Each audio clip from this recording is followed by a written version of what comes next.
Hey, hey, hey. Hello, and welcome to the Old Man Orange Podcast. I'm Spencer Scott Holmes. And I'm Dave Candito.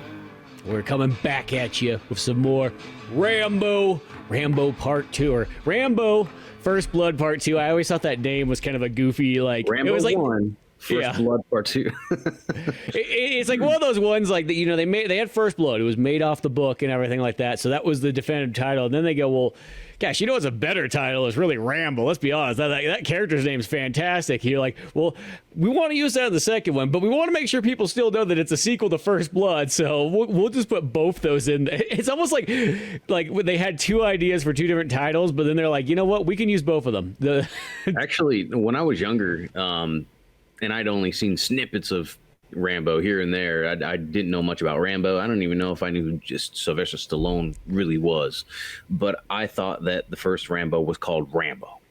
I didn't even know First Blood was part of it. I thought it was Rambo, Rambo 2, Rambo 3, and when I saw Rambo Rambo First Blood Part 2, I was pretty damn confused, and I'm like, wait a minute, is there a Rambo First Blood?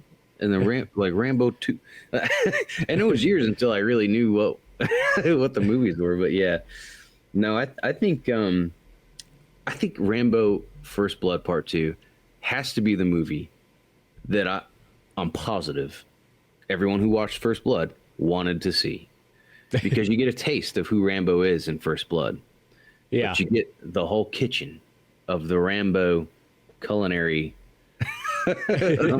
Whatever you want to call that there, you get the whole cookbook, like everything that could have been done in Rambo, in First Blood was done in First Blood Part 2, and like to the max, and even some phony baloney stuff, of course, like there is in every action movie. I wondered about this for years on whether or not those, you might even know where I'm going here, whether or not those explosive arrow tips were a real thing. They're not. But I was very curious. I wanted a special feature that said that they were testing them. They're not like totally in use, but they did experiments with them to create those like bomb arrows in Vietnam. Now I'm gonna have to look that up. Yeah, because I did too, and then like I saw that they're like, yeah, they have these prototype experimental like bomb arrows in Vietnam that they were using, just it's just as funny because like I'm gonna go in stealthy. Well, what are you gonna do? Well, I'm gonna fire an arrow. Well, that's pretty good stealth item. Oh yeah, but it's got an explosion at the end of it. So on Google, all I typed was RARE and then RA, and my first result. Oh, never mind. It's from my history. Damn it. I thought.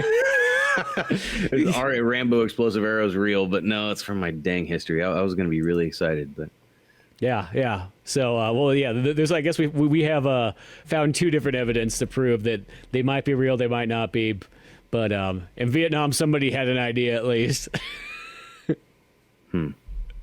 Well, we'll come back to that, and when we discuss I almost said First Blood Part 3. Yeah, exactly. They dropped the First Blood by Rambo 3. They're like, you know what? We just need Rambo 3. That's it. First Commando Part 2. Yeah, exactly. But yeah, going into Rambo here, this is the one that kind of, in a sense, gives you all of like what you kind of think of as Rambo more than almost anything else. Where First Blood is a great story, cool location, just, it hits the coming home from Vietnam part and not being able to be a part of civilization. So it's got a lot of great stuff going on for it there. But when it comes just to like the straight up like the Rambo action, it's like this is the movie that defines that there. And in fact, it's kind of like, like as we were saying in the last episode, that in the book, Rambo kills a bunch of people and stuff in it. Well, in this one, he goes to town on people like this. Oh, yeah. Which now seems like as long as they're not police officers, Rambo's just going to, kill anybody and everybody in his way, because it's in a war zone that, technically the war's over, but. And call me crazy. I know I brought this up in the last one as well, but this movie especially made me think of MGS3.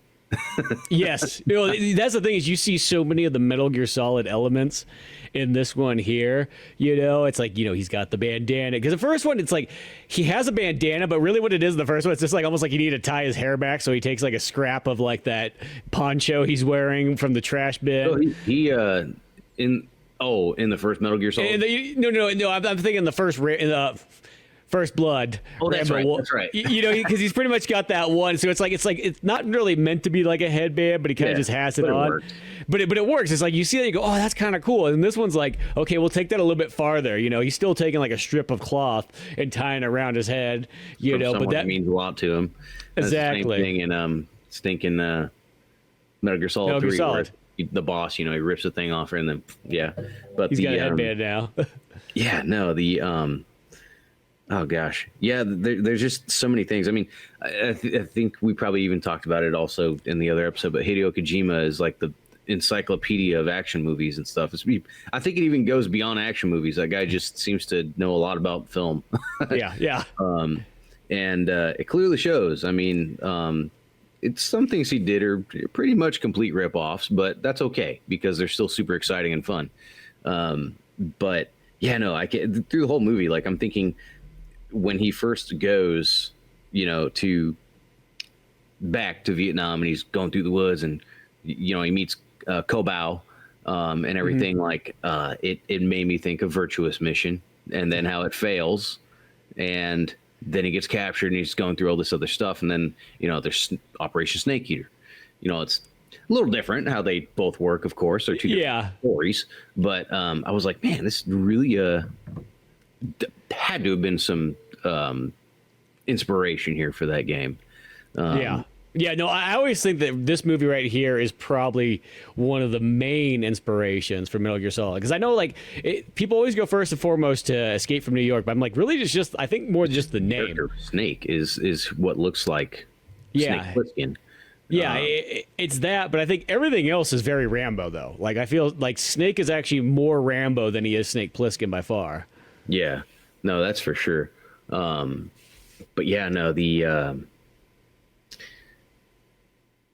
first thing I thought of too as we were watching the movie where he's in prison busting rocks and stuff was, for one, he's in excellent shape.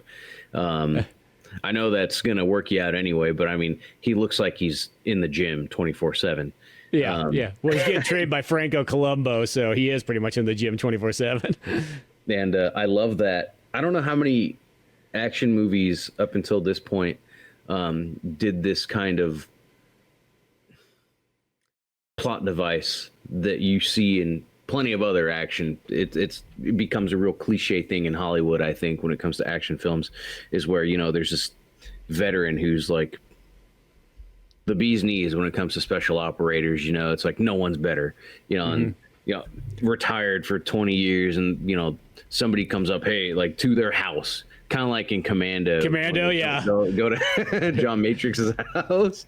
Which I have to say this, I love that house in Commando. Like, that is such a cool house up there. In the, that's like everybody's. Well, people like you and me, that's like the place to be. Yeah. But showing up to their house, hey, we need you. You're the best. It's like no one's doing that, for one. Unless you were like essential personnel who knew the exact whereabouts of where this very certain thing was somewhere else. It's like for just some random operation, they're not going to be like, oh, let's go get Jim. He saw 12 deployments and in the span of 3 years but he's retired now for 20 years, so so he's be just as good as he's just well rested. That's all. Exactly.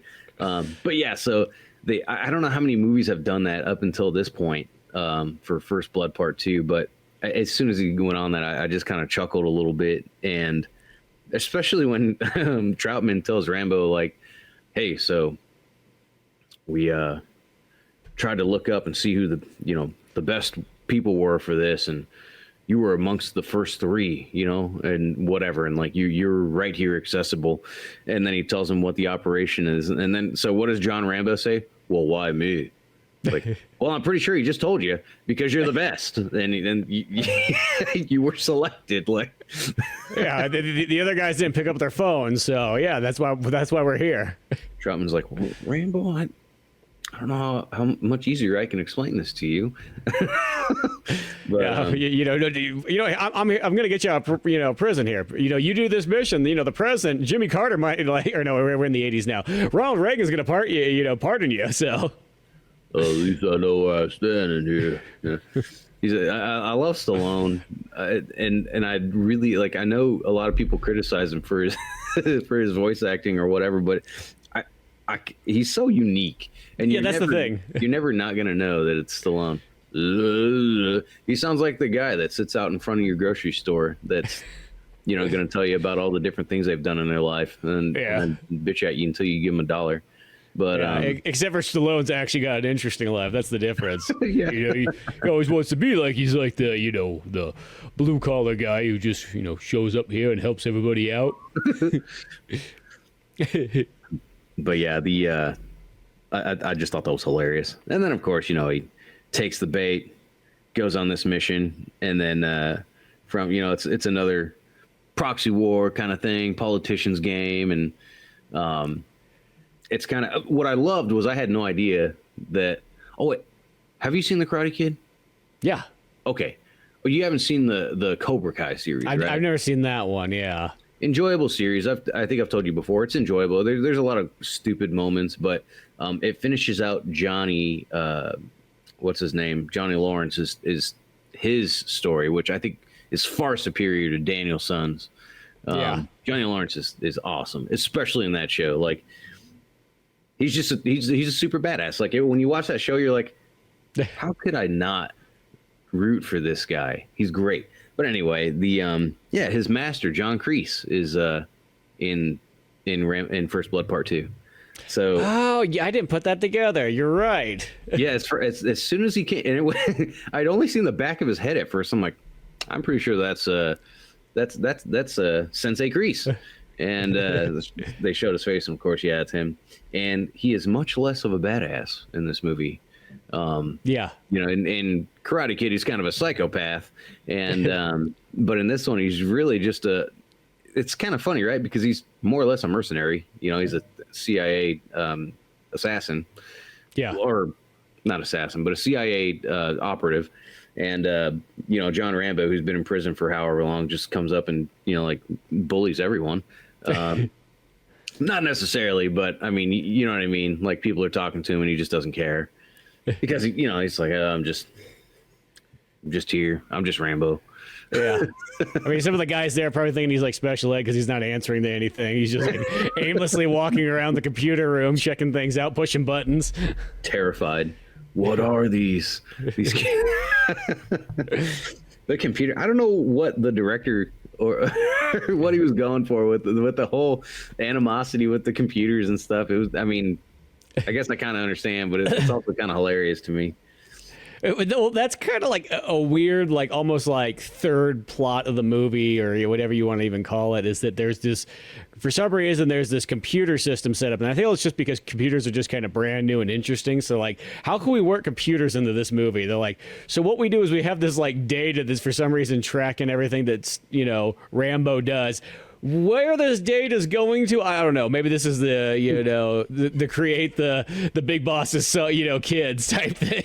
Yeah. But like for some reason, it's collecting all this data, from Rambo's mission here, because Rambo's just supposed to go out. He's supposed to go find some POWs, which this is also, I want to say, one of the first movies that's like we need to go back to Vietnam, and get these POWs. I want to say there's Uncommon Valor as well too. That's might have been a little bit before this, but for the most part, there's a lot of movies in the 80s where they start doing this, because of all those poor bastards that got left there and nobody seemed to care, and it's a lot of, they even mentioned it in this one too, is because the U.S. didn't want to pay Vietnam back for the damages, so they're like, oh, well, guess what? We're not giving you back your POWs. And like, fine with us.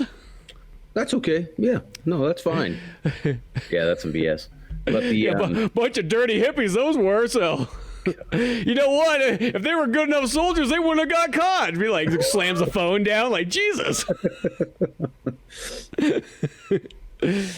Yeah, I could totally see that. But so they,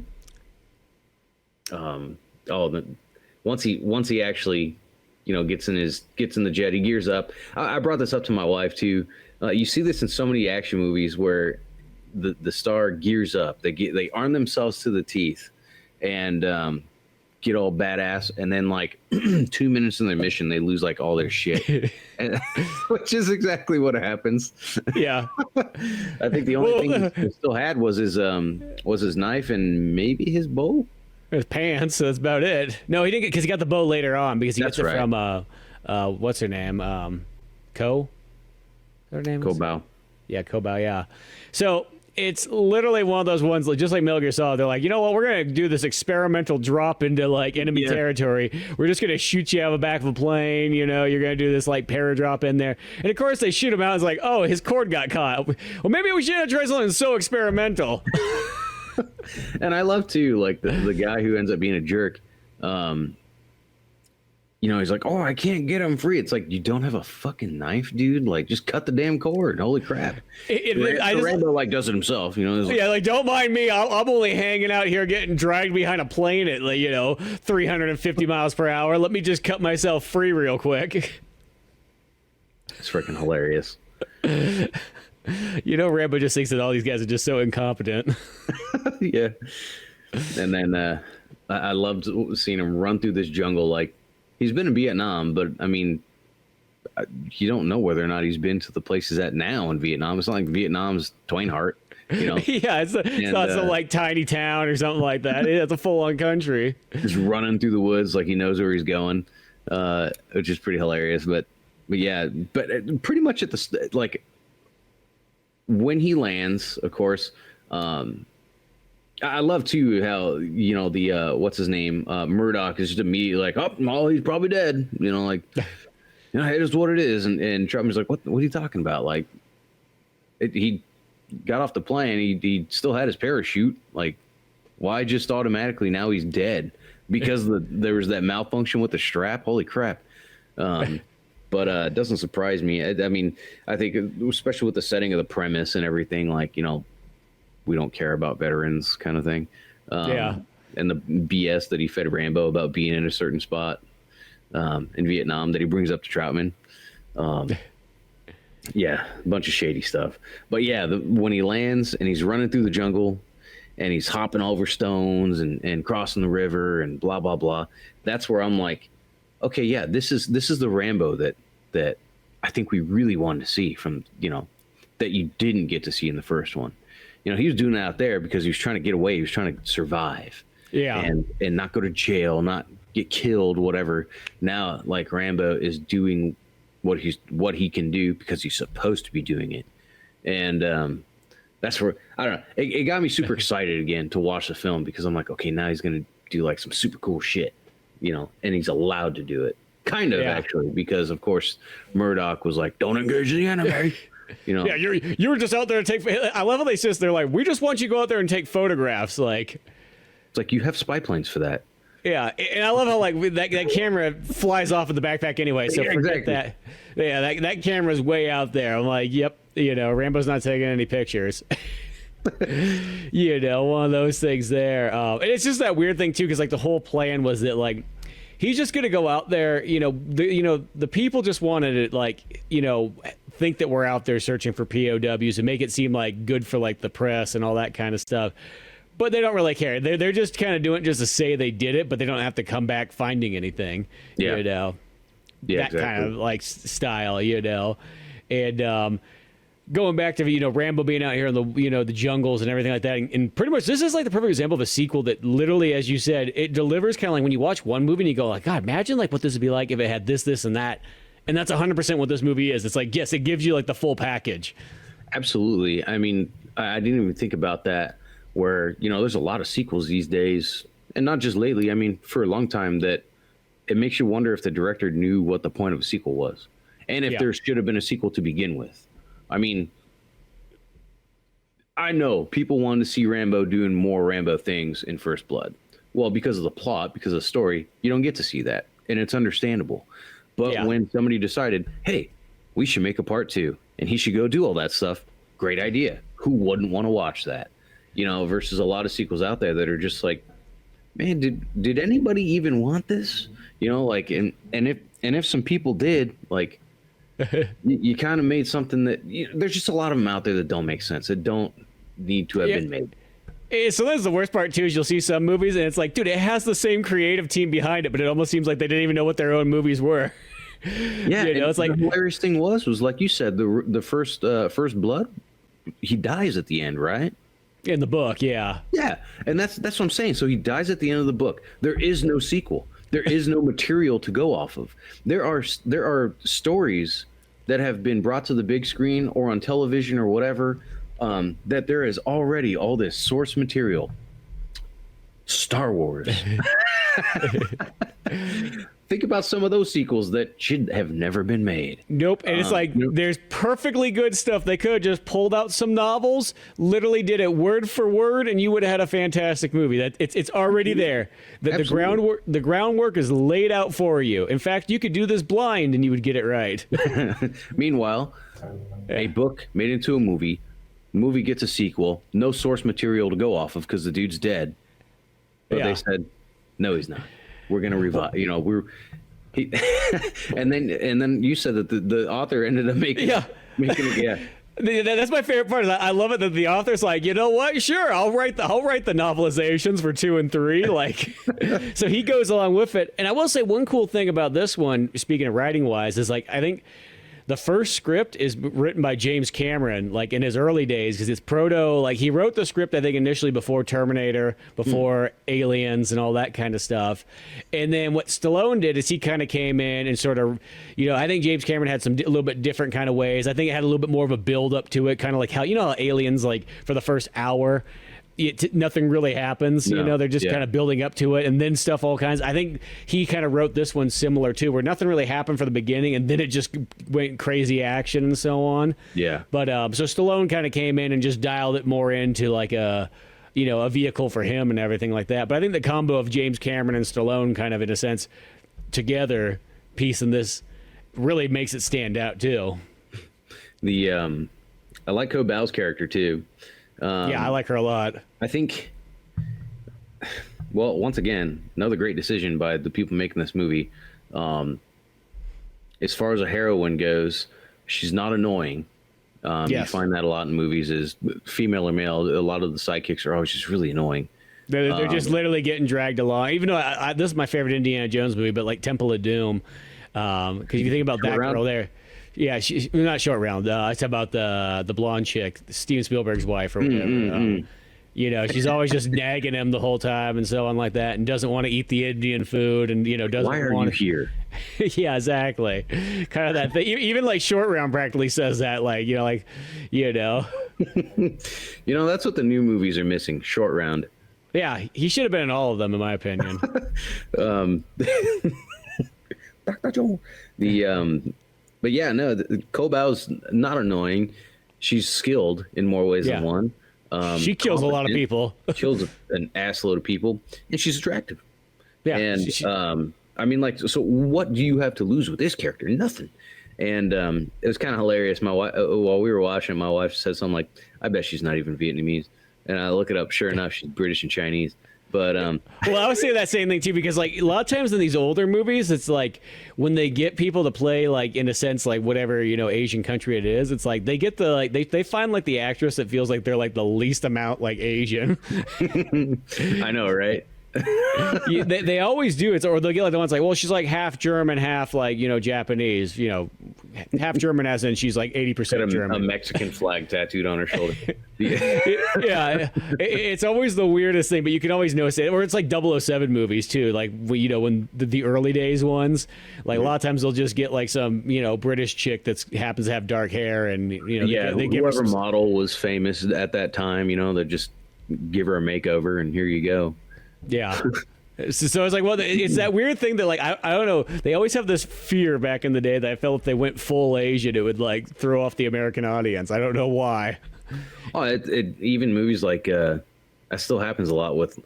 Well, it's an old movie now, but the Selena movie about the singer who was murdered by her manager, the Jennifer Lopez one. Yeah, and Jennifer Lopez, I think is Puerto Rican, but or something. But yeah, I mean, at least that's only an island away. That's not like it's half a continent away or something. You know what I mean, like that.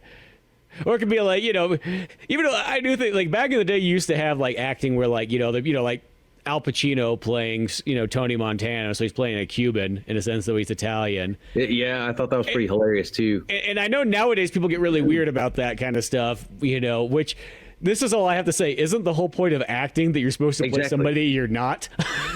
Like, no, in a sense. Within reason, you know what I mean? Yeah.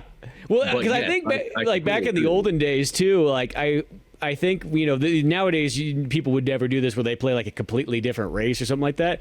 But I think in like old school acting, that was being like, man, I'm taking on a real challenge here. I'm going to play, something that this is not who I am, but I'm going to make you believe in a sense, that's like Jake Gyllenhaal playing like the Prince of Persia. It's like, that's the least Middle Eastern person I've ever seen, but he does act his ass off in that one. Yeah. That's actually a movie that my wife and I both like a lot. She actually showed it to me. I never watched it because I saw that it got terrible reviews, and she's like, I don't know why, it's a great movie. I watched it and I agreed. I thought it was a great movie. Yeah, and Jake Gyllenhaal, he makes it pretty believable Middle Eastern. He does. As I said, like that, like that's one of those ones you hear that on paper, you're like, dude, that's like the whitest guy. And let me tell you why. Let me tell you why he makes a great Middle Easterner. Because, and it's not a blanket statement here. I know there's more than one country in the Middle East, more than one tribe, more than one whatever. It doesn't matter. But Jake Gyllenhaal, in terms of just society standards, he's a handsome man. His face is symmetrical. He's got the features he's an actor.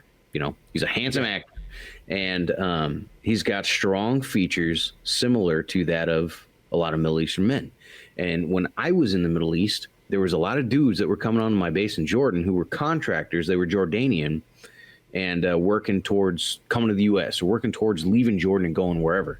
These dudes used more product than my wife. I use product on my face, and I forget to, because I don't want my face to look like my balls when I'm old. So I'm using product. I just forget a lot. But but these dudes were like,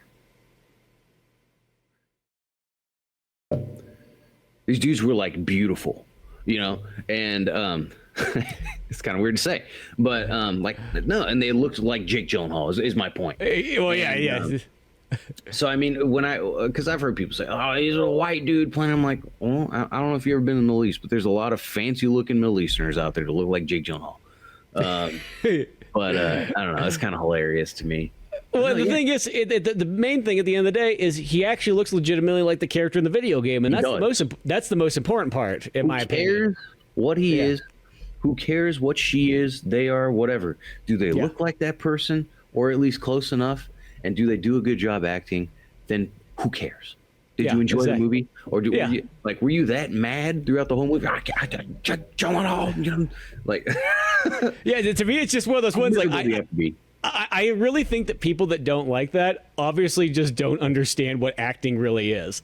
That's the whole thing. It's like, you should be able to play. It's just like you should be able to do all kinds of voices and so on like that. Aren't we more impressed that somebody who can do like 100 accents, where somebody be like, well, that's racist. You can't do those accents. Be like, why? Like, he can, obviously, like, or she can. Exactly. And that's what makes an actor a good actor. That's what makes an actress a good actress. Yeah. I like Thor. I like the original Thor movie. Yeah, I like the first two. I don't necessarily think Chris Hemsworth is an amazing actor. Why? Because every single role I've seen him in, he plays the same guy. He plays himself. Mm-hmm. Thor, the only difference is he sounds kind of Thor-like. Yeah, kind of. He's got slightly more accent. I like some of the films he's been in, but I don't think he's an amazing actor. Why? Because he doesn't do what we were just talking about. Whereas actors like Gary Oldman, Brad Pitt, Johnny Depp, yeah, they somehow figure out a way to be able to do all of that stuff. Yeah, just like Robert Downey Jr. in Tropic Thunder, and very much unlike Sylvester Stallone. See, this is the difference between an actor and then a star. Sylvester Stallone is a star. He's the person. Because here's a perfect example. Okay, Sylvester Stallone got paid $20 million to do Rambo Part 2, or whatever, Rambo First Blood Part 2. $20 million. That was almost like kind of unheard of at this time period, because this is like the period where like him and Arnold are like. I think the movie was made for $25.5 million, which means Stallone's paid $20 million, and everything else in this movie, all the other actors, all the other crew, all the locations, all the explosions, every single thing you see by $5.5 million. Which is this. Now, granted, they were banking on Stallone being, the hotshot guy after First Blood and Rocky and all that stuff. And here's the thing: it paid off because the movie made over $300 million plus dollars. It looks like so. That little $20 million investment into Stallone, was well worth it. But it's just, I think it's always hilarious when you think about that, like. Yeah, an entire production, literally 1,000 employees, and all this stuff, and one guy makes more than 4 times the amount the combined that they had. That's kind of. Oh man, I bet there was a lot of people on the set that hated him. I feel like it's one of those. It's one of those ones. If any of those guys, it's like getting paid, $100 a week to like hold a microphone or something like that. That's just like, dude, I'm doing so much more. I'm not saying that Stallone's not doing work. He does his own stunts. He does all kinds of stuff. But still, there's so much other guys and gals doing all kinds of stuff, and they're getting paid it's like going to their table. Thousandth of the. Yeah. Sits down. They all like get up. Come on, guys. So that really is like the most American thing ever, though, when you think about it, is to pay somebody that much. That's like an ungodly amount of money. That's crazy. Yeah, compared to everybody else. Kind of curious here to see what First Blood did not do nearly as good. Didn't do bad though. I mean, it did very well for itself. Yeah. They had their budget was $10 million less, and they made $125.2 million. I don't know what Stallone was paid. So if I had to guess, he's probably paid like, at least $5 million or something goofy like that. Realistically, even because especially like when you think of it in 1980s dollars, like, so Stallone getting paid like $20 million back then. He was paid $3.5 million for First Blood, which is still a lot of money. Yeah. Well, because you got to think about like a huge pay jump. Yeah, to come back into the sequel and so on like that. So they effectively paid way more to make First Blood than First Blood Part 2, because if the movie was $15 million budget and they paid him $3.5 million, and the second film the budget was $10 million more, but they paid him like over 80% of that. That's they did a lot with that 5.5 million is what I'm going to say. I guess this is the difference. Instead of shooting it in like whatever British Columbia or wherever the heck they went in the last one, they shot it in Thailand, so probably everything was like 1/10 the price. Wow. Labor probably was nothing. Set locations were probably nothing. Probably a lot of people, they just decided, we're not going to pay you. Yeah, exactly. Like, here you go. Here's a ham sandwich. Get out of here. You'll never see this ham sandwich again. You kidding me? Yeah. So yeah, they found a way to save some bucks there, because they I guess they had to. I want to say there's another factoid I came across. Trade them all five gum. Speaking of it, I found with this is when the VHS tape initially came out for this movie, it was at the time period where they were generally just selling them to rental stores. So normal people didn't really just buy VHSs yet at about this time. It switches like literally in about a year from when it comes out. But the VHS tape was $80 to get this when it first came out. Holy smokes. So I think about that just in inflation. That, dude, if that was like, that would be like nowadays paying over $200 for a movie to have it at home. That's crazy. But this was a weird. I think it like that. Edge. Yeah. In the early '80s too, I think the movie companies were kind of afraid that people were gonna, just get the VHS and then like spread it, and they were gonna lose money from their cinema release and so on. So that's why they're like, we're just gonna keep it really high. We'll kind of gear it towards the rental market. If somebody really wants it, they can. But and then I think it was like '86 or '87 is they started dropping them down to a normal price of like $20 to $30. But and yeah, this was still at that time period where like they were making. It makes sense. That seems high. Yeah. Well, yeah, because once again, like even $20 in like 1980s currency, that would be like $60 a day. Oh So, yeah. because that's the thing, you don't think about that, but it's like, dude, people paid so much more for that kind of stuff back in the day. That's why it was almost more cherished to have the VHS. It actually kind of makes more sense, like, because in my house I didn't have a ton of like actual VHSs. Most things I had were just straight taped off like TV, HBO and all. So I just had like a plethora collection, pretty much a legal bootleg looking collection of just all these movies that my mom just taped off TV from like the 80s on up. So I didn't. This might not surprise you, but I've been pretty slow most of my life, but I didn't quite understand the concept of using blank VHS tapes. And my mother used to record her soap operas while she was doing other stuff, and then she'd watch them.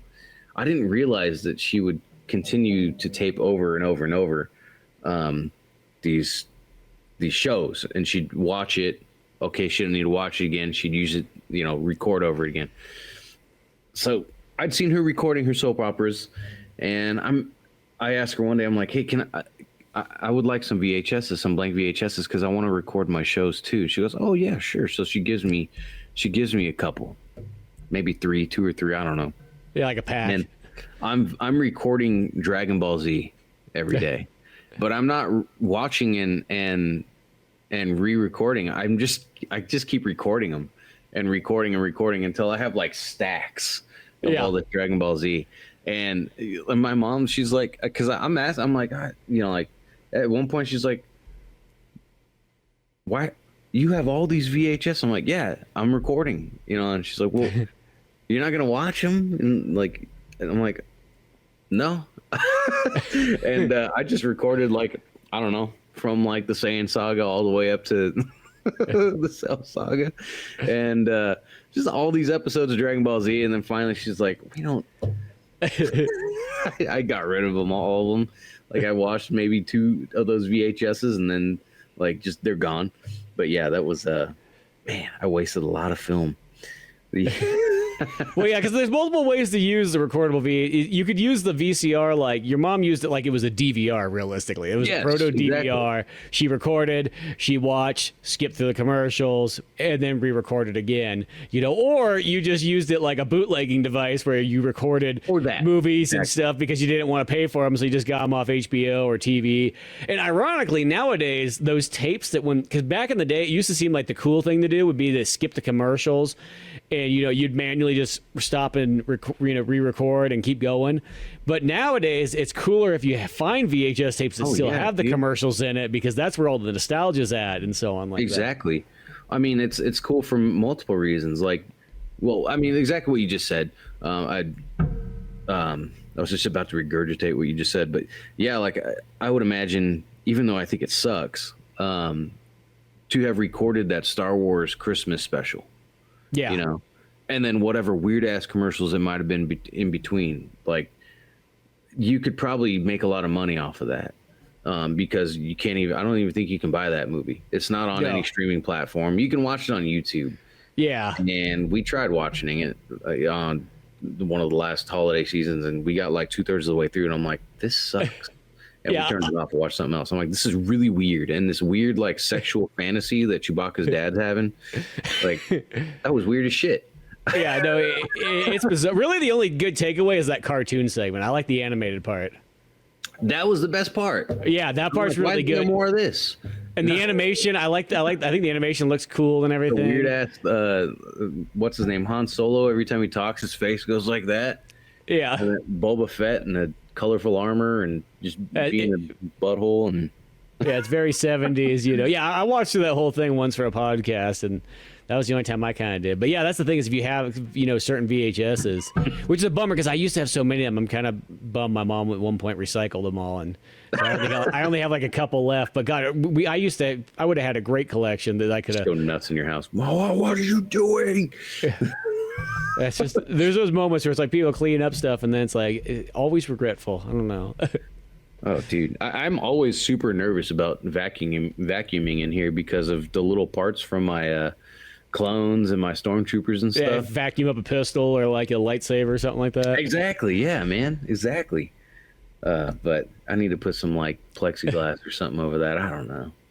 But Well, going back to Rambo real quick, I want to say this. I had this written down in my notes, which I thought was kind of an interesting one. And this kind of ties into how we're talking about how the chick was pretty much, didn't look as Vietnamese as she could have. I think another interesting thing, speaking of race, is they actually mention what Rambo is. They say that he's half German, half Native American. do they in the movie? Yeah, they do. They say it at like one of the parts before he starts the mission. One of the characters said that there, and I stopped and I wrote it down. I'm like, oh, that's interesting. I don't even remember that. Gosh, I guess I wasn't paying attention. Yeah. So pretty much nothing that Stallone is. Yeah, exactly. But no, that's the whole point, though. Once again, like Stallone should be able to play that. There's no reason why he can't play a Native American He's a dark dude. and a German, Exactly. a German Native American. It makes sense that the perfect race and then a native. It literally sounds. It's like excellent. yeah. It's like an unstoppable machine, which is Rambo. Perfect. I wasn't serious, but but yeah, no, that's awesome. I love his scene there too, where they're talking on the boat, and it's like every movie that's got some kind of Asian in there's going to be something Buddha. There's going to be something like that. That's her good luck charm, of course, is her Buddha necklace, and then of course his is his knife. I kind of saw that coming too, even before. Like, I don't know how you couldn't. I mean, he's sitting there digging at the bench, for God's sake. Well, he lost his. If it was anything else, it was gone in the backpack. Yeah, I don't think that'd make a lot of sense to call that as good luck. He probably thought about it. He's like, "Oh, I had my lucky nickel," but that's somewhere in Saigon at this point. But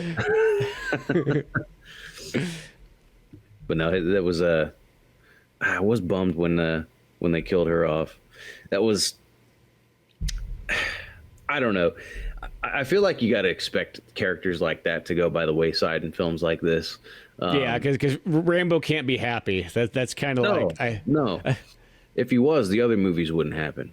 Yeah, because at first that's what she does. That's like after you kind of backpedal a bit, but Rambo goes to save the first group of POWs in his first mission section, and he finds them, and it's like he wasn't supposed to find them, and now what's his name, the dude in charge, Murdoch's just pissed because he's like he wasn't supposed to actually find POWs, and now Rambo's calling in like the helicopter to come pick him on up and so on like that, and the helicopter's coming. Troutman's got him. He's just about ready to pick him up, and then they get the orders to be like, no, you leave Rambo there. Forget him.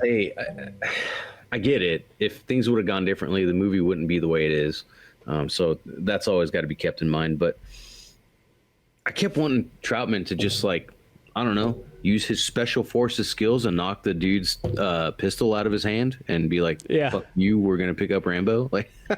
Or I'm going down there with him or something. Who knows? But he's just kind of like, no, we're going to go get him. And then. Oh, yeah. Yeah. All right. John, I tried. Don't blame me. His character kind of reminds me of like a South Park parody figure. For how many times that he's there, he's got this bravado, this man of almost kind of an enigma, because you don't really see the first time you actually see him doing anything significant in Rambo 3, like any grunt work. But up until now, it's I trained Rambo, I made Rambo, Rambo's my boy, I've seen him naked. What's that to do with Never seen anything like it. It's the beautiful thing of nature, huh? But this is half German, half Native American. I've seen his wings, both wings, both sets of wings. But no, I mean, he plays himself off to be the super I don't know what else to say. He should be almost as much of a badass as Rambo, right? He can't be quite as much. Even though he was his commanding officer and he trained him and blah, blah, blah. went out in the field with him and stuff, but he should be able to be pretty damn capable of most anything you can think of. And yet he just kind of is just like, he's just there. Yeah. And I that's what kind of bums me out about his character, because I don't dislike Troutman at all. I like his character. I think he's very appropriate. And I think him and Rambo, their characters mesh very well. And you would like to think so anyway. But it's just, man, you would like to think, like, you want that John Kreese energy. yeah, exactly. Well, you just picture it being like the boss out of Metal Gear Solid. You know what I mean? If you're the one who trained, your main character, you think you'd be just as good, if not sometimes even better. Except for Rambo got, maybe it's like one of those ones that the example of Rambo did get better as time went on, and Troutman went a little bit back. But you think he'd still be good enough, But yeah, Troutman just always feels like the guy's like, I'm just the handler of Rambo, but I don't really have a whole lot of hierarchy power here at the it's like CIA. It's a state-appointed lawyer. Yeah. I tried, John. Believe me, defense, but when we were in the room, I said my peace of mind, and they put it down. So you're gonna have to figure your way out of this POW camp again. Oh yeah, when he got loose, what the crap was his name?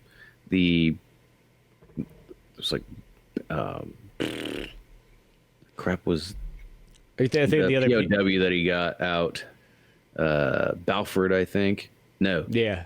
Was it Balford? Maybe. I don't know. Oh wait. Oh, I'm looking at the first blood. But no, it was Banks. I'm not too. So he Banks, gets out. Yeah. When he rescues Banks, I'm kind of curious as to why Banks was just hanging there in the middle of the night on the on the wreck. I guess it's just part of torture. But everybody else is in the cage. Rambo sees all them. And this is, of course, when Curbelo takes him to that where those POWs are being kept, and he sees them and whatever. He gets Banks. He's like, "I'm getting you out of here." Of course, Rambo was told not to. He was told not to engage anyone. He breaks those rules too. And I mean, don't take a single photograph like you're supposed to. No. And it's like at the point too, like, come on, what do you expect? Like, he found POWs. Why would you not want him to do this? Oh, because of politics. But but yeah, as he's getting them out, once it gets to be like sunrise, I thought it was freaking hilarious. Right after Curbelo splits from them, and he's climbing up the rice paddies, and he's just like dragging that dude and like pulling him like effortlessly, and Banks is like he's well, like being tossed around behind him. It's like I could only imagine. A lot of scenes like that scene in particular kept making me think, like, what if John Rambo was actually John Matrix? Yeah. Well, you know what I was also thinking of while watching this is, one, there's a line that's in here where Stallone tells Co about being expendable. Yes. Yeah, which makes me feel like it just really like sets up for like the Expendables later in life. But I was also thinking when I was watching this movie, I'm like, I know this seems like kind of like Aventuring it or Justice Leaguing something, but it's like, imagine if you did have a movie like back in the 80s where like it was John Rambo, John Matrix, and maybe even throw in like a Chuck Norris character from Missing in Action. Be like thing. And they all had to work. Yeah, they all had to work together, on like, one thing. And it's this, that would have been so badass. I mean, I know that's so fan fiction-y and so on like that. And at that time period, that wasn't really, nobody really did that too often. Once the Blue Moon, super cool. But that would have been so badass. Yeah, if you had like you said, Rambo, Matrix, what's his name?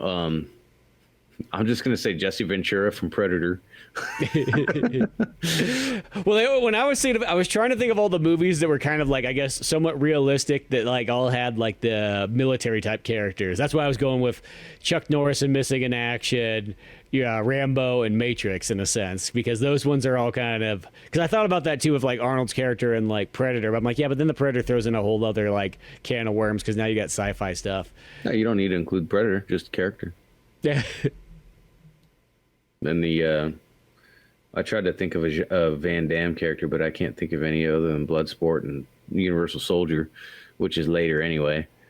Yeah, I don't know if Van Damme ever had. I don't think he has one of those Vietnam style movies. He has some movies where he plays like a Soviet, but Oh yeah, and then the other one I was thinking of, but what's his name? Dolph Lundgren. Dolph Lundgren. I can't think of a war. Not that he didn't do one. The first one that always comes to mind is The Punisher, but yeah, whatever. Yeah, exactly. But yeah, I guess just going back to it, going after he gets captured, again, he's let down. Yeah.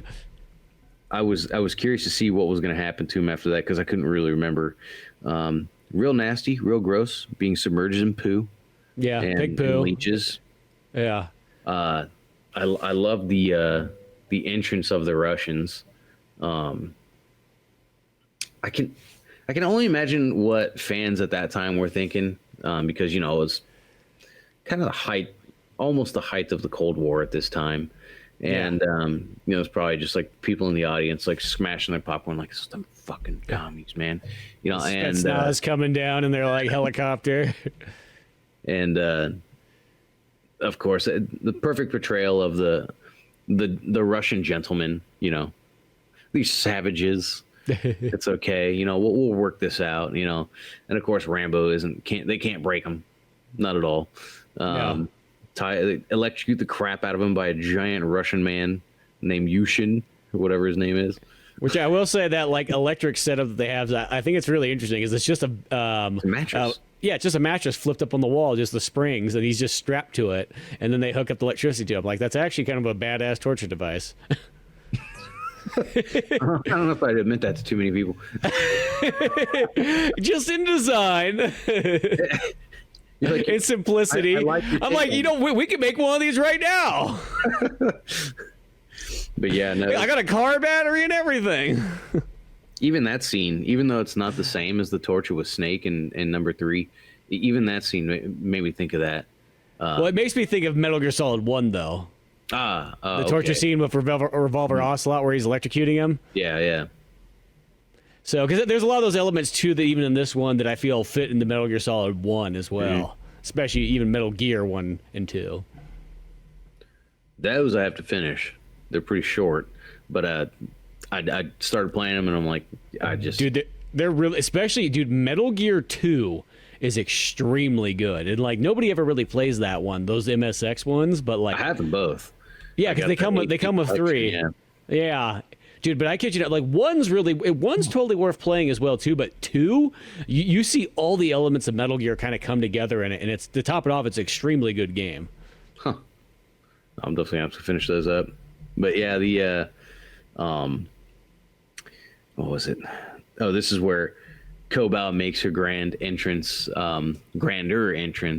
to save Rambo, and of course Banks too, because Rambo's not budging. And then this is also where he freaks out, what's his name, Murdoch, because at this point he's showed his true colors to Troutman as well. He's not letting anybody go save Rambo or the POWs. He's just like, no, we're not doing this. In which you would think, why is he even sticking around? If Rambo's gone and whatever, like, what's the point of being around there? Why aren't they packing up all their crap and leaving? But they're there still, so yeah, there's a movie to finish. Yeah, who knows? Maybe Rambo was only in that torture chamber for like overnight or something like that, or a day, or something like that. Yeah, I guess you're right. But yeah, so I like how Cobalt puts on her whore outfit And because when they show the prostitute earlier in the film, I love that where she tells Rambo in the bushes like, "Oh, that's the whore from the village," and just so nonchalantly. But I mean, it's probably just exactly what they would have said. Yeah, exactly.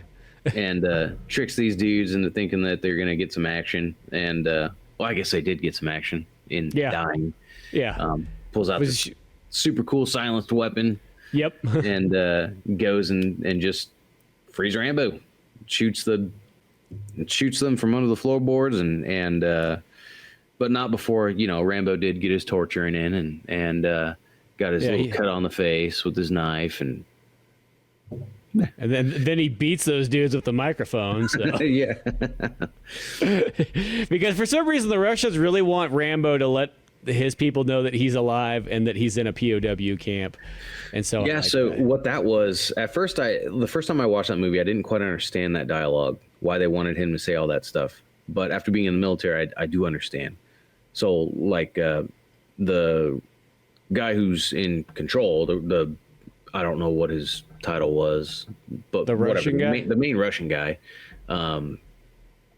he wants Rambo to confess to espionage, which would have been violation of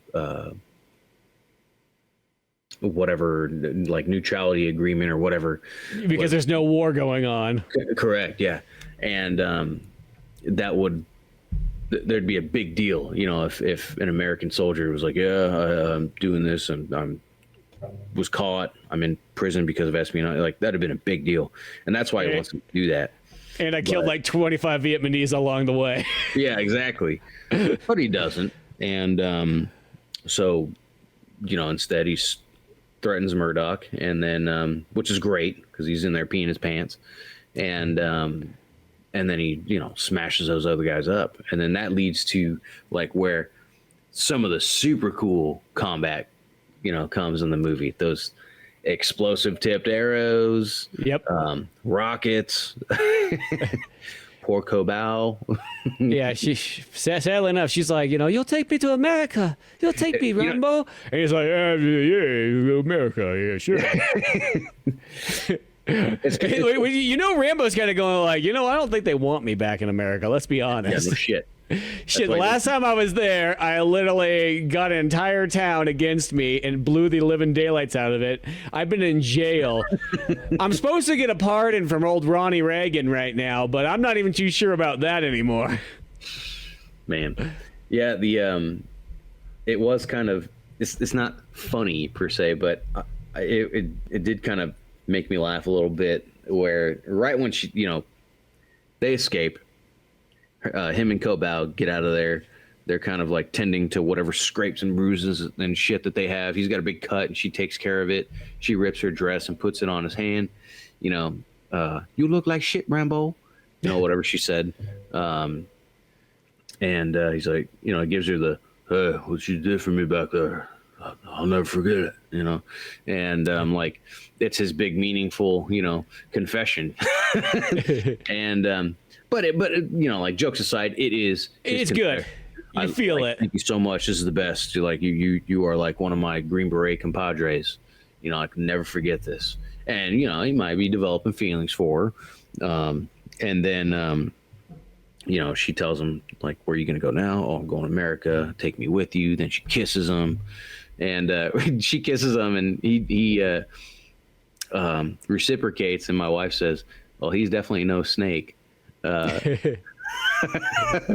of course, Snake Eater, he refuses every attempt from Eva. Yeah. But which you realize for good intentions at the end, but well, of course. Yeah, that Chinese like traitor. That commie.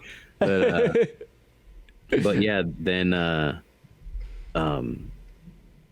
yeah, so right after that, it's kind of like, well, what are you thinking, young lady? Just screaming out into the open.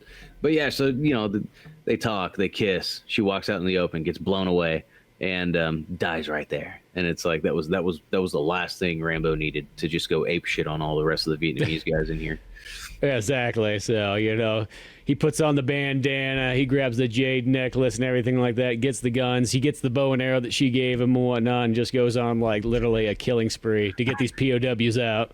I love how that jade necklace could not be any tighter on his neck either. You just flex your neck a little bit, it'll just burst right off. Her neck probably was the size of his wrist. Exactly.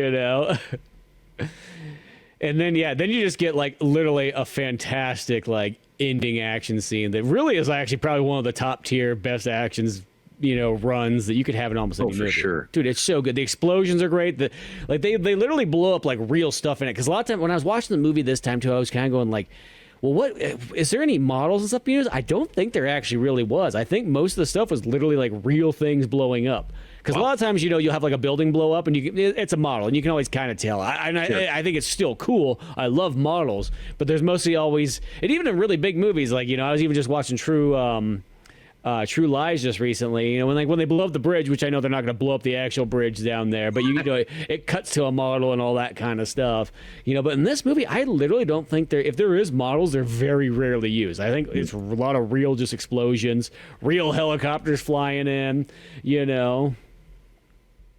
Yeah. No, and the you don't think Team America was all models, do you? No, those are real. Those are real people. George Bush was in that movie. Well, he was in the trailer at least. But no, I love the helicopter chase, which I don't think you see too many of that. No, you don't get. I don't think I've seen too many helicopter chases. No, there's one movie, actually, it sounds weird, but there's a movie called Blue Thunder about same time period as this. Dude, it's got probably one of the most ridiculous helicopter chase scenes I've ever seen. They're flying over Los Angeles, and they're flying like super low, like mind-blowingly like good cinematography. One of those movies that like I always kind of saw it pop up, and then I only watched it just recently, and I was one of those, the helicopter action scenes in that movie were top-notch. Wow. Yeah, I mean, I think about like Red Dawn, like there's a lot of helicopter scenes, but it's not the same as like a helicopter chasing another helicopter. Yeah, and like action with helicopters. I feel like helicopters aren't really used anymore for some reason in movies. I mean, you might see them like land in, pick somebody up, Black Hawk Down or something, but there's not like a helicopter chasing a Black Hawk Down. They go to land and it gets blown out of the sky and then they're down. Yeah, man, that's definitely one of my favorite action movies. That's a good one. I got the super like extended cut of it too. Oh, I don't know if I've seen that. Yeah, I went on my because I remember when I heard there was one. It's like, so I got the big 3-disc Blu-ray set of it that has like there's an extended cut. I was like, I gotta have that. Okay, yeah, I'm gonna have to get in and get that. But anyway, yeah, it's funny too, because you think. I remember when I watched this first time. They get in the helicopter. Anytime your character gets into a vehicle, you get this like unrealistic idea that now they can do anything, and of course him and like the 12 dudes pile into this little chopper. Yeah, I would say like, could that helicopter handle that many people? And they get on the gun and stuff, and it's like, yeah, now we're good. And then this giant freaking a Russian attack helicopter, is like, and it's that main dude who's was wanting him to confess to stuff he wasn't doing and whatever. But no, just relentless, chase. And then finally they do that, they pull that trick where it looks like the helicopter's, just there. Crash landed, yeah. Rambo's dead, which is kind of funny. I'm pretty sure that'd be a lot worse crash if he was actually crashed. I don't know what that guy was thinking in the other helicopter. I don't know how you see inside a helicopter window from a distance that far. This is that point where you're like, oh yeah, it's a movie. I'd explain it, and then how that open spot in the windshield of that helicopter happened beyond me. Because that's not glass; it's plexiglass. I could be wrong, but I'm pretty positive it's a plastic to not shatter like glass. But regardless, once again, movie. Yeah, maybe Rambo cut it out with his knife. I don't know. Exactly. That knife has special abilities. But and then of course, jokes on that commander from Russia. You know, he rips out that freaking bazooka or RPG and just whoosh, right through the window, and lucky shot. Yeah, it blows him up right out of the That was another skies. thing too. I told my wife, I'm like, because I always, you know, I have a problem. I always have to say this would have done that. That backfire from that rocket would have like singed everyone in the back of that helicopter. Yes. Which would kind of be Rambo brought, yeah, but he brings POWs, but then he burns them all alive. Yeah, exactly. You know, And he limps that thing back to their base, and I didn't. You don't necessarily notice at first because it's not exactly on fire, I don't think, by the time it gets back to their base. But then, you know, Rambo goes on his little rampage and gets all his lead out. And then when he comes back outside, that thing's like burnt down. it's like it's on fire and everything like that. And there's like fire crew out there. But no, yeah, such an awesome scene though, where you know he gets everybody back. Everyone there is like super stoked, like, yeah, he's bringing them back. He's bringing the POWs back. Yeah. But of course, Murdoch's like all peeing his pants. Yeah. And Rambo, yeah, he gets out of there and takes that machine gun off of the chopper and Big old rolls in there. M80 or whatever. It's all those computers and everything up and scream. Yeah, Rambo goes in there like with the fear of modern technology. What is this? Like a cat beating the shit out of a printer. Yeah, just blasting that thing. The one thing I do love is like it always makes me laugh especially because of UHF with Weird Al, because when he has that Rambo scene or whatever and stuff. But there is a lot of scenes that you don't think about because Weird Al does it where he just like yells in the camera all the time. But like there's a lot of moments in this movie where literally Stallone is just yelling into the camera. Yeah. Oh, like yeah, where he's finishing up the belt of ammo. You know, there's like, I don't know, 20 rounds left out of like 200, and all of a sudden you're just like, bah! Or even if he's in the helicopter, he like fires a missile off. Oh! Gonna be eating my cereal, and all of a sudden I'm just gonna scream. Next Monday when I take the trash out, I'm gonna just scream at my neighbor's house. You know, yeah, exactly. You just gotta get those screams in to be like Stallone, but yeah, he goes in there, he blows up all that data on himself, I guess. You know, he's not letting anybody track his cookies. You know what I mean? I love how he had a what do you call it? Like a punchline or whatever, or like a trademark at the end with Murdoch. Mission accomplished. You know. Just knocks him over on the table, and of course he's giving all that BS. Oh, I just take the orders, Rambo. Exactly. Well, it's funny too because they give Stallone a couple of like one-liners throughout this movie. They did the same thing in the first one as well too, I noticed. But like none of them have that same like punch that like if Arnold Schwarzenegger had those one-liners. I was gonna say I don't think I've seen too many Stallone films. Maybe I just haven't watched enough or paid attention enough, but I haven't noticed him to have like a million one-liners, and I've always thought that was a very Arnold thing.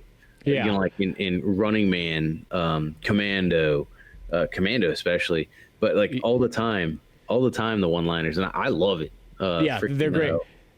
Well, Arnold just delivers them extremely good. Where I feel like Stallone tries them out. It's even more hilarious because of his accent, to be honest. Yeah.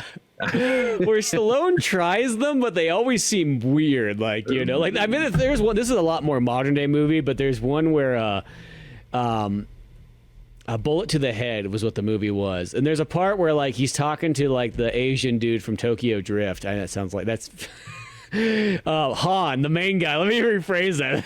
You know, unlike the other 300 Asian people that are in that movie, you know, the sensei type guy for auto racing. Well, Han's in that movie, and Stallone like looks at him and they're like, we need to go to this bathhouse. Or they have to go like a bathhouse something, and Stallone just says, let's go take a bath. like that's gonna be a great one. Like what? Man. You know, and I know there's a couple of them that were in First Blood. I'm drawing a blank. I know one that he says the like co and so on like that. They're never like enough that like makes you feel like that's kind of weird, but you feel like, huh, that feels just like that, you know, You know, he's trying to do a little bit of a comedic moment, and they're kind of weird, you know. Yeah. Han. He's the guy who he dies in Kung Ho Kung. Yeah, he dies in Fast and Furious 3, and then he comes back to life in like the next 6 of them, which pretty much makes Fast and Furious 3 either it takes place in the future, it takes place it's a sequel to every one of them. Yeah, or it's the other movies are all taking place in the past. I don't. Yeah, I remember when that was a big thing. People were like, I thought he died, you know. And then, of course, by like movie 9 or something like that, they finally put it in there that like, oh, no, he's just survived the car crash. That was all it was. Oh. Yeah. Whatever. they retrocon that at some point, but of course.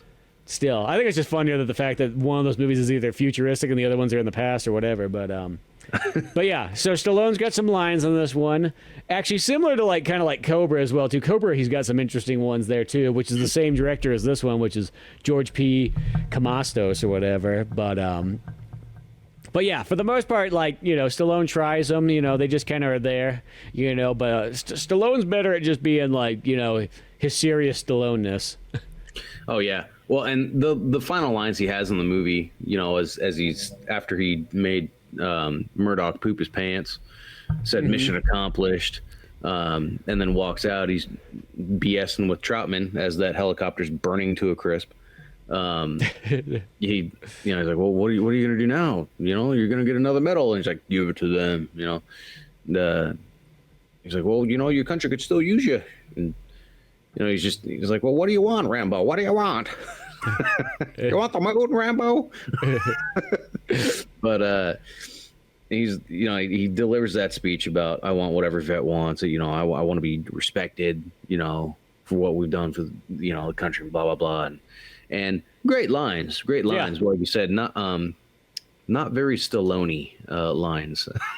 Yeah, it's a good message though at the very end, because the whole point is especially at this, because I feel like that's kind of the thing about the 80s is the 80s finally is when people started to have good respect for the Vietnam veterans by this point, and that's kind of like what he wants. He wants them all to kind of have respect, and he's like, because he even had that line too where they're like, do you even love America like Rambo like that? He's like, I love America more than anybody else. I love it just as much as anyone, just like all us veterans do. I'm gonna marry America. Just have to break up with my knife first. But yeah. But no, yeah, it's I look forward to the third one, because I think the third one is the one that I've watched the least amount of time. In fact, I don't think I ever saw the third one all the way through. I think it was another TNT special. Yeah. Well, it's going to be interesting on these repeat watches of them, because sometimes there's that thing where when you're kind of remembering what you the last time you watched it, what you kind of thought and what you kind of think sort of the best ones are. And so far, I'd almost even say, even though I don't remember, I love First Blood. I like all 3 of these Rambos quite a bit, but I don't know, I almost want to say I think I like this one a lot more in this watching than I ever have. And I always liked this movie. The pacing is much faster. Let's face it, there's way more action. That's like I was telling my wife. I said First Blood to me is not really an action movie. It's to me it's a drama with a lot of action elements. Yeah, kind of it's like drama and suspense in a weird way. That's kind of the elements there. But yeah, because I used to think of this movie being kind of the weakest of the trilogy, but I don't know. It's not by much, but just if you had to compare, if you had to pick a top 3 kind of list out of them. But I don't know. It's I actually almost felt I think I like this one more than First Blood this time. Don't get me wrong. Once again, I really like First Blood, but I came by really enjoying this movie much more than I remember even. I like First Blood a lot. It's one of my favorite movies in general, but I enjoy watching this movie more. It's like 0 to fuck it. The whole it's and that's probably true. The fun factor and the action and all that stuff in this movie is a lot higher. Where First Blood, I think, actually has the better story. Just that kind of it's kind of like going Halo 1 and Halo 2. Yeah. That's the way I feel about it. I love playing Halo 2 more than I like playing Halo, but you can't have the second one without the first. Yeah, well, the first one's just so special to me for Halo. That's what that's one of those ones. I'll say it's Halo 2 is probably a better made game for sure, but I love that first one. In a sense, I would choose playing that. If I could only choose one of them, I would take Halo 1 for sure. Because I that experience of just going through there and just everything, even if it's got some of those levels that do go on for their sweet time. There's some levels in there. So this level could be a lot shorter. But even Halo 2 had a couple of those where I'm like, dude, okay, I've gone through this same purple room about 9 times. Yeah, exactly. Like it's like most ones. Like the game could almost be toned down a bit, but still, I don't care. It's so good, But once again, both these Rambos though, I think are just so high bar movies. Like I've always loved the Rambo movies, but it's just been a moment since I've watched them. So just sometimes you get that refresh back into it, and then you just kind of remember like why you enjoyed them so much. I'm really interested and looking forward to discussing the. How do I put this? How different 3 and 4 are going to be from each other. Yeah. Because even though I don't remember a whole lot of 3, I remember a whole lot of 4. Yeah. And I only know that that's like one of the most violent movies I've ever seen in my life. Yeah, that's really what I always used to think about is once Rambo 4 came out, it literally changed. It was like movies were like you were guaranteed good violence in almost any action movie you went. You didn't have to see an action movie. You could see like a drama or a comedy and you were guaranteed good violence. Like that was a great time period. Like from like whatever it was, 2008 to like 2013. Like there was that 5-year period where like movies were just brutal and it was good. Oh yeah. And then the mid 2010s came and it kind of went soft back to a PG-13 kind of era for a while. But I think it's turning its ship back around. I think maybe it's coming back. Yeah, they go through waves, but yeah, good old Rambo First Blood Part 2. This is my old DVD set of these. Yeah, I'm looking forward to watching Rambo 3 because I really like that one quite a bit too. As I said, like I don't think there's a weak one in the bunch, and I like just the storyline and the little Middle Eastern section and everything they got there, the Afghanistan conflict, But yeah, I'm looking forward to watching more of these and going through them all. But any last final thoughts you got on Rambo 2? Mission accomplished. He does get it done. He gets it finished and he brings it on home. You know what I mean? So yeah. Well, till next time, you can always go check out more Old Man Orange podcast on YouTube and Spotify. Till then, I'm Spencer Scott Holmes. I'm Dave Candito. And we'll see you some other time.